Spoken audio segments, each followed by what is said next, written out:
can have a consultation with all the DPSUs, where is the requirement and all. Okay. So it's an innovative product. Yes, sir. And you can write to me directly. Okay, that's You can very write nice. to me, yeah. Thank you very much. We encourage people to write to us directly. That'll be Right. wonderful, sir. Thank you. Sir, I'm APM Pradeep Singh, Director of Offsets at Alice. Okay. Sir, your panel is sitting right next to you, Colonel Kuber, you mentioned Mm-hmm.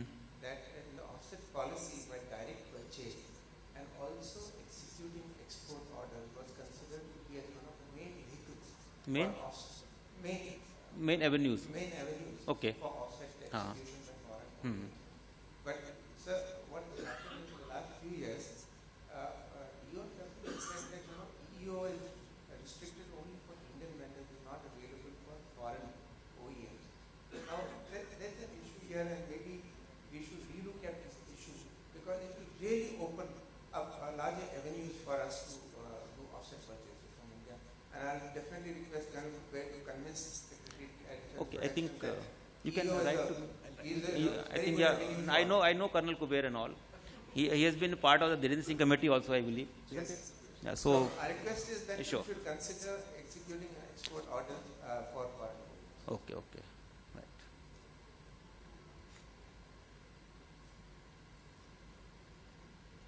So what I only want to say that you visit DDP portal, you will come to know about the latest guidelines, procedures also, what liberalization we have done.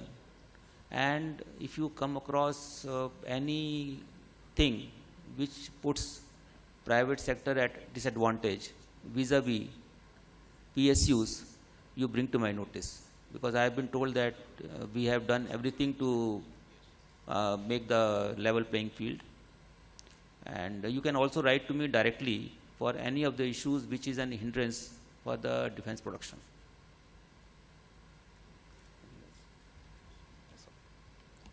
Thank you very much. Thank you, Gupta ji.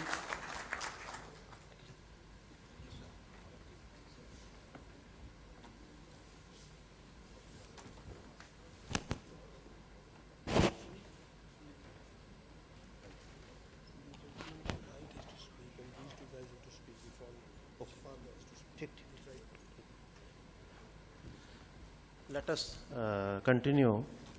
The organizers have requested me to wind up this session in 15 minutes. I am having the 4 speakers left with me. I will request all the speakers to please be very precise. Now I am requesting Mr. Jain Winderstrom, Chairman and Managing Director, Saab India, to please.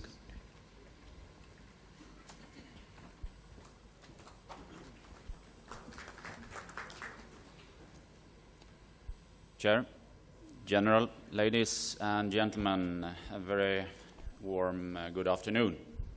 To the organizers, also a warm thank you for inviting me and giving me this opportunity to speak in front of all of you.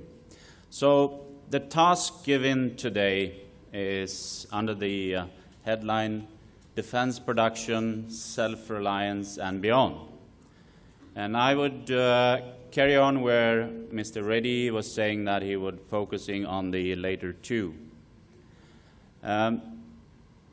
What we want to achieve, and I'm saying we in this room, even though I'm one of the guys representing the foreign evil. We in this room, we want to achieve growth. We want to turn this country from a situation where there's 70% import to become a net exporter of defense material. And do I believe that's possible? Yes, I think so. Many speakers before me have spoken about the capabilities that are existing among MSMEs, defense PSUs, and I mean basically within the whole country, academia. Everything is here. And I think to a large extent also, from now on, we also have the full backing of the current government. They're giving us the toolbox to do this. So what's missing? I'm not going to go into the processes and details because there are speakers before me who know this a lot better than I do. But I think what we need to achieve is a change in mindset. And if the secretary had remained here, I would have actually asked him or suggested quite a bold suggestion. I would say, why don't change the name of his department? Why call it defense production? Change it to defense industry. Because there is a huge difference. And I think this is where one of the issues are. Why isn't it happening?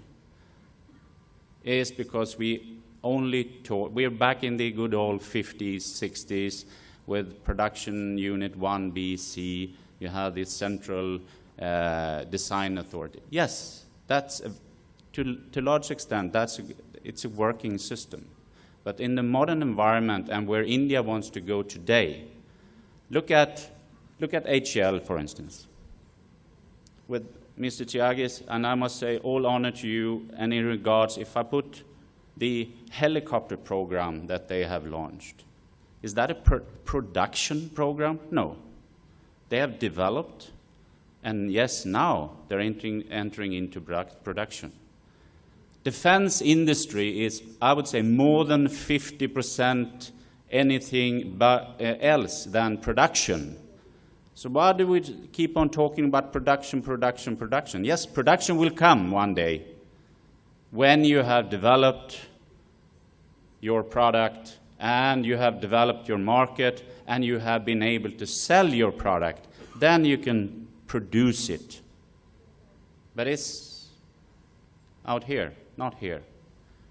So I think and if I look at HL today, I don't see HL as a production agency.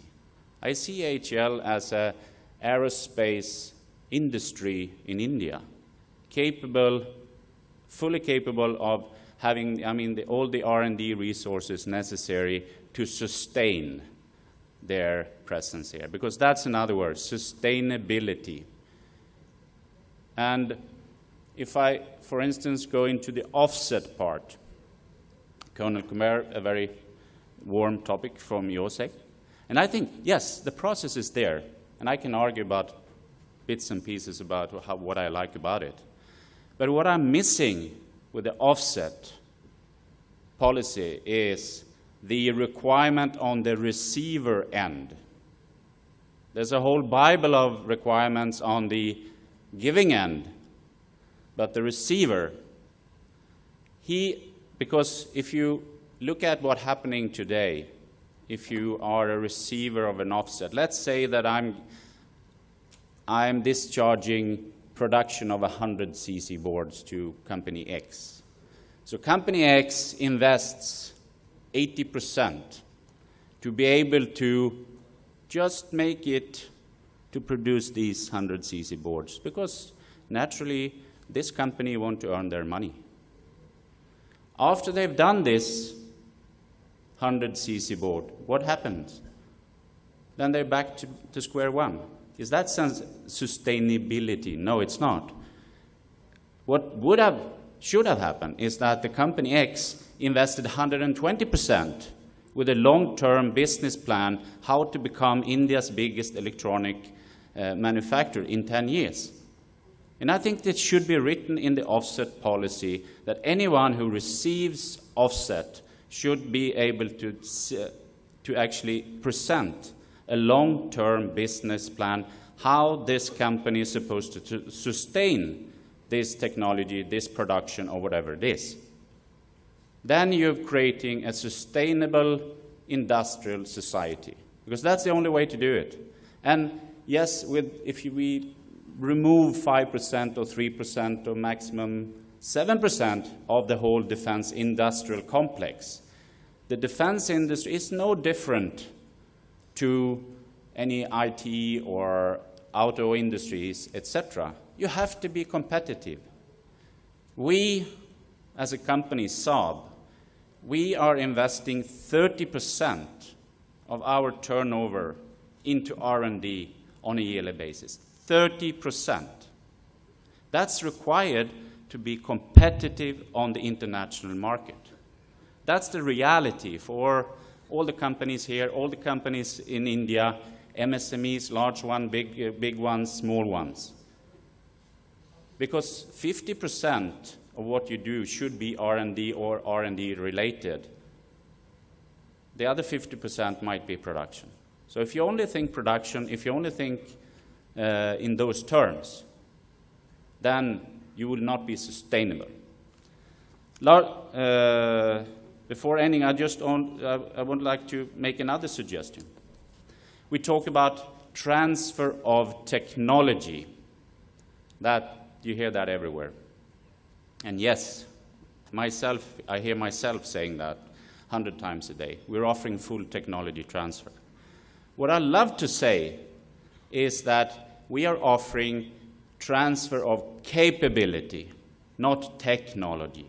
What are you going to use the technology for if you don't have the capability? And I think that's another thing which actually is going wrong here. Transfer of capabilities, not technologies.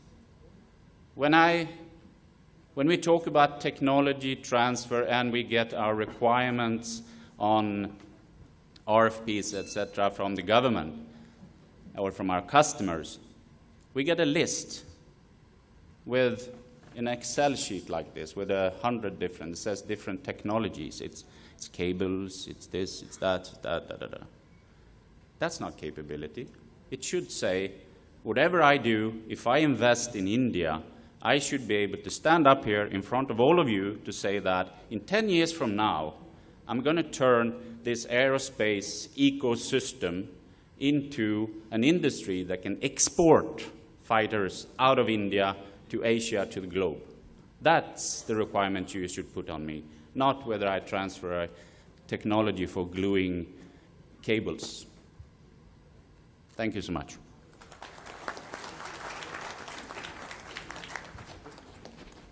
Can I request Shikha Gupta ji to, she is General Manager, Strategic Planning, Bharat Electronics Limited, to present her paper, please.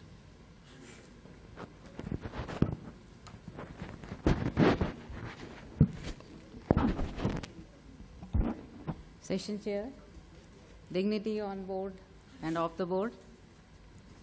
I think many things have been told by the previous speakers related to the topic, defense production, self-reliance and beyond, growth and opportunity for Indian companies. So I'll not touch base on all those points. I'll straightway come to the very important point of self-reliance. We always talk about self-reliance for defense manufacturing. Actually, we started with the talk of Make in India. And Make in India, whenever we talk about Make in India, it comes to the production of the subsystems or system of systems in the country. But is that the self-reliance? Can it give sustainability to us?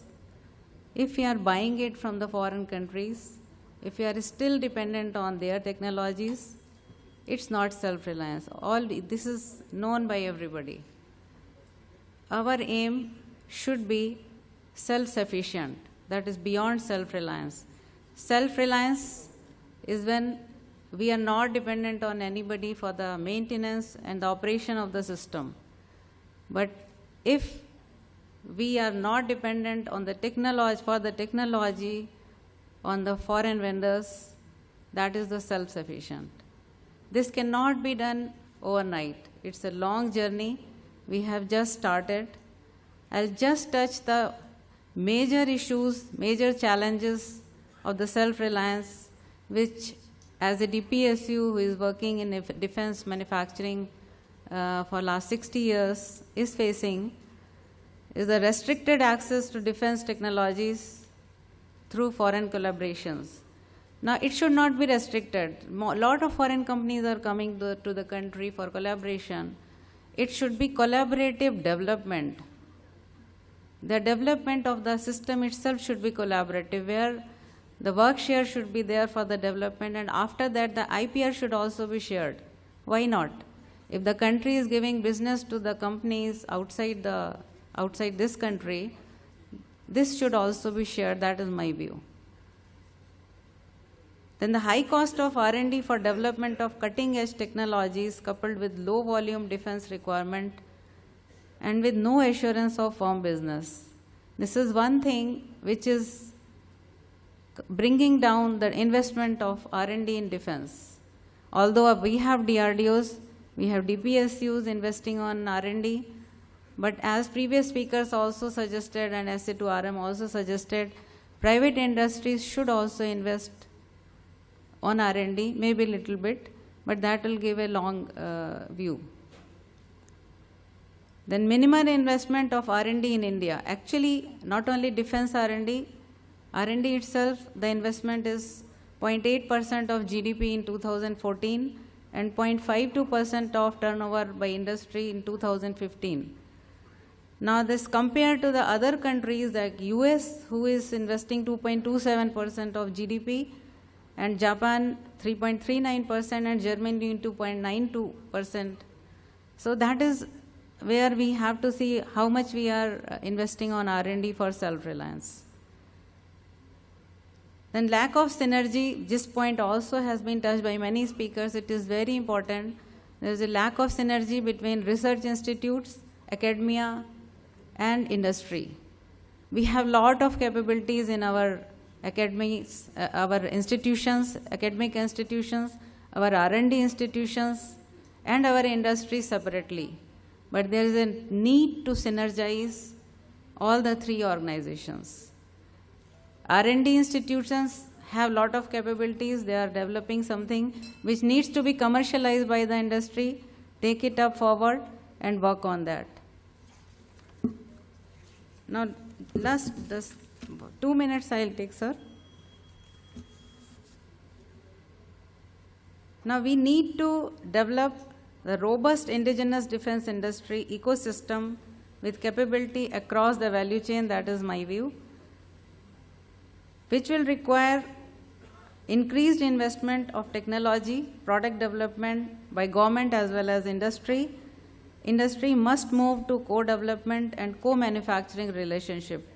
There are industries with complementary strengths. They should come forward, shake hands and work together. Then development of sustainable MSME supplier base is very, very important. It has been talked about by previous speakers also. And in BEL, we have increased MSME procurement from 8% of the previous year to 20% this year. Industry to think beyond meeting Indian market requirement and go for the export market, because Indian defense market is not sufficient for any development or anything. Means we cannot totally depend on this market if we have our indigenous systems. We have to look outside, we have to try for exports. With that, I'll close my talk. Thank you very much. Thank you, ma'am. Now I'll request Mr. Vishweshwar Rao Japala, he is the business head, Sanathan Allied Industries, to present the paper, please. Yeah, good afternoon, everybody. Good afternoon, everybody. I come from the industry. We are IDDM, 100% IDDM MSME producer. We manufacture run-flat systems. I have some views to share with you, so I'm going to share my experience about this IDDM and a few concerns about how it may affect the overall IDDM concept. Actually, we have started in 2008 as a small-scale industry to produce run-flat systems, which were earlier imported from different countries.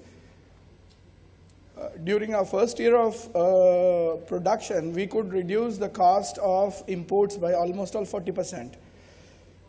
Subsequently, apart from serving to low Indian volume, we have started also exporting other countries. As India is a great promising market, earlier the foreign exporters started to reduce the prices so that to pressurized, because in Indian system, I mean, we are mostly going through tenders, or we are supplying to people where there was already competition. We have indirectly reduced the cost. When an Indian manufacturer comes up with a facility and he doesn't have such a huge volume to cater as well, you can understand MSMEs really suffer a lot because of the financial commitments and not having substantial volume to substantiate the financial costs. What I personally, also during the earlier speaker, Mr. Satish Reddy sir, told that we should have a option or a facility whereby, so that the 100% IDDMs should be protected to a certain level so that they can sustain and mature enough to take over the global manufacturers. Because if this is not going to happen, subsequently, if somebody comes up with 100% IDDM and he supplies a limited volume, he couldn't make sufficient money to sustain longer period. And foreign OEMs have a very good chance that they can reduce it for 1 or 2 years, because MSMEs, you are aware of, if they have a financial crunch for 1.5 years or 2 years, they are sure to die.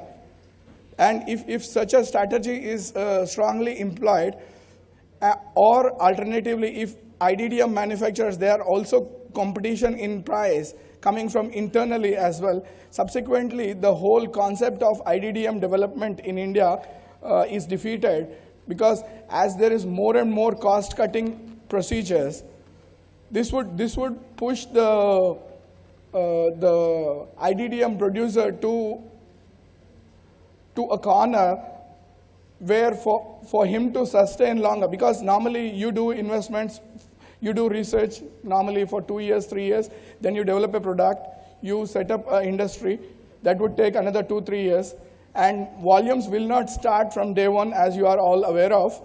So as volumes start to crop in, there is more competition, and this is my personal experience I am sharing with you. So I mean, maybe I feel this is the same thing happening everywhere else, and why MSMEs are not going long way to become a successful enterprises like a bigger organizations. So I mean, this is my view that, I mean, government should do something to protect somebody coming up with an innovation, doing a product, and ultimately ending up not so successfully. So ultimately, where is the motivation for IDDM? Better we can go and buy from somebody and still make some profit. When you can do that, why would IDDM be required?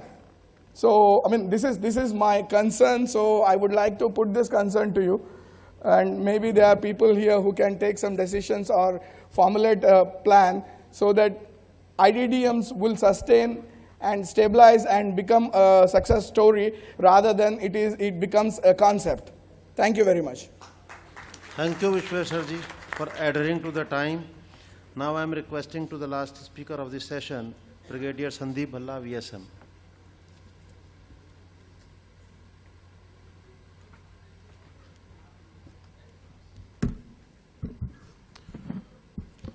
Right, sir. Ladies and gentlemen, time is short, and I'll go for brevity. I'm sure I've seen just very few faces here in this audience who actually interacted, like we've interacted with the Directorate of Indigenization. Can I have a very quick poll, raise your hands, those who have interacted with the DOI up till now? Right, that's just not even 1%, right? So this is very important. I'm heading this organization called the Directorate of Indigenization, which is under the NGOs branch and the EME Directorate. And I'm dealing with the revenue route. What we are looking at is entire procedures. I will not go through them. DPM 2009.